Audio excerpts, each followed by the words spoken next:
એસઆઈટીની તપાસની જે વાત આવે છે, અનેક ક્વેરીઓ સામે આવી છે, શું કહો? બહુ તમને એક દાખલા રૂપે બે વસ્તુ કહું કે જ્યારે બનાવ બન્યો એના 3 દિવસ સુધી પોલીસ ડિપાર્ટમેન્ટ, એસઆઈટી બધા એવું કહેતા હતા કે ત્યાં 2500 લીટર ડીઝલ છે, ત્યાં 1500 લીટર પેટ્રોલ હતું. અને આપણે બધાને ખબર છે કે અહીંયા જે કારો ચાલતી હોય એ પેટ્રોલ ડીઝલથી કારો ચાલતી હોય. આ જથ્થો ત્યાં હતો એવી ચર્ચાઓ થઈ. પણ હવે જ્યારે અમે પ્રશ્નો કર્યા કે આ જથ્થો ક્યાંથી આવ્યો, કયા અધિકારીના હતો કે કોઈ પોલિટિકલ માણસના પેટ્રોલ પંપેથી આવતો હતો, આનું પુરવઠા લાયસન્સ હતું કે નહીં, ત્યારે એકાએક શનિવારના રોજ ડિપાર્ટમેન્ટ દ્વારા એમ કહેવામાં આવે કે 1500 લીટર ત્યાં કેમિકલ હતું. હવે એ કેમિકલની જે વાત છે એમાં પણ એવું છે કે એની અમુક ડિગ્રીઓ નક્કી કરેલી હોય, એ એટલી ડિગ્રીનું હોય તો એમાં પણ જલન જ કહેવાય. પણ આખું પેટ્રોલ ડીઝલને કેમ ડાયવર્ટ કરવું અને એમાંથી કોને બચાવવા એનો એસઆઈટી કરી રહ્યું છે.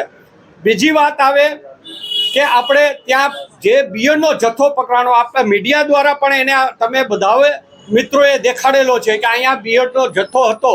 પછી એવી વાતો થઈ કે એ પરમિટનો હતો, તો એ જથ્થો ત્યાં શું કરતો હતો, એ કોની પરમિટનો જથ્થો ત્યાં હતો, માલિકનો હતો કે અન્ય કોઈ વ્યક્તિ પાસેથી લઈ આવેલો આ બિયરનો જથ્થો હતો.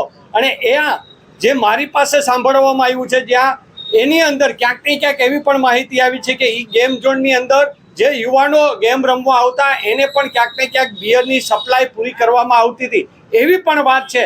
તો આની ઉપર પોલીસે શું કર્યું, એસઆઈટી વાળાએ શું એની અંદર કર્યું, એની કોઈ માહિતી દેતા નથી. અને આ જે તપાસ છે એ તપાસને તમે ક્યાંય ખુલ્લી લોકો સમક્ષ લઈ આવી જોઈએ. એક તમે જો એને ચોખ્ખું કરતા હોય તો એક વાર એની ચોખવટ કરવી જોઈએ.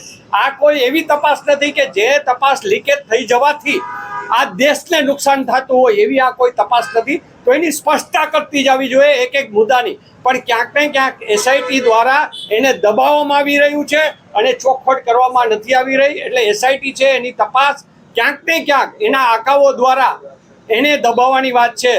સીએમ પોતે આજે એવું કબૂલ કર્યું હોય કે હા અમારી ક્યાંક ભૂલ થઈ છે, તો આ એસઆઈટીની અમારી જે માંગણી છે, એસઆઈટીના અધિકારીઓ હટાવી નોન કરપ્ટેડ અધિકારી આવે તો જ આની સાચી તપાસ બહાર આવશે.